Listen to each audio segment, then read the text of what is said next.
दशकम् 58 नारायणाखिलगुरु भगवन्नमस्ते सर्वत्र गोविन्दनामसङ्कीर्तनं गोविन्द गोविन्द श्रीहरये नमः।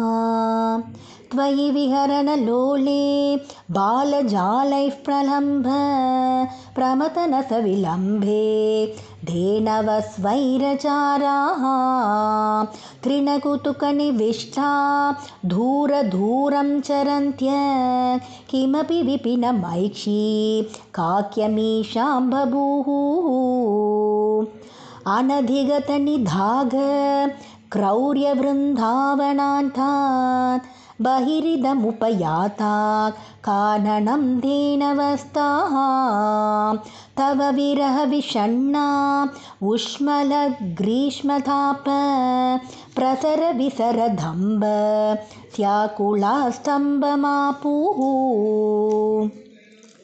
तदनु सहसहाहैर्दूरमन्विष्य शौरे गलितसरणिमुञ्जा रण्यसञ्जातखेदं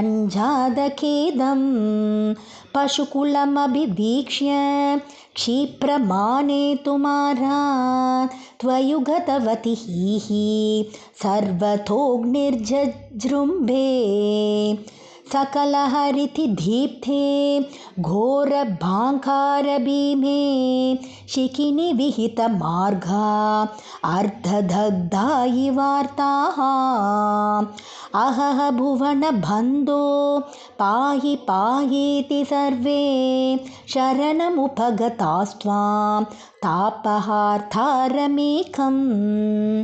अलमलमतिभीत्या सर्वतो मीलयध्वं दृशमिति तव वाचा मीलिताक्षेक्षुतेषु क्वनु धवदहनोऽसौ कुत्र मुञ्जाटवीसा सपदि ववृतिरेथे हन्तभाण्डीरदेशे।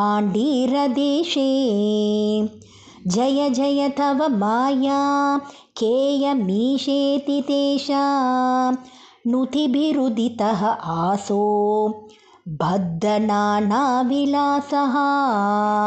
पुनरपि विपिनान्ते प्राचरः पाटलाधे प्रसवनिकरमात्र ग्राह्यघर्मानुभावे त्वयि विमुखमिवोचै स्थापभारं वहन्तं तव पूजनवदन्त पङ्कमुच्चोषयन्तं तव भुजवदुधञ्च भूरि तेजः प्रवाहं तपसमयमनैषीर्यामुनेषु स्थलेषु तदनु जलदजालैस्त्वद्वपुस्तुल्यभाभेर्विकसदमलविद्युत् पीतवासो विलासैः सकलभुवनभाजाम्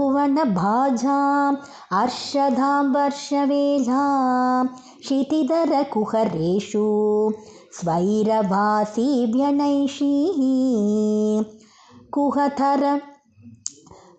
कुहरतलनिविष्टं त्वां गरिष्ठं गिरीन्द्रः शिखिकुलनवकेका काकुभे स्तोत्रकारी स्फुटकुटजगदम्ब स्तोमपुष्पाञ्जलिं च प्रविदधनुभेजे देवगोवर्धनोऽसौ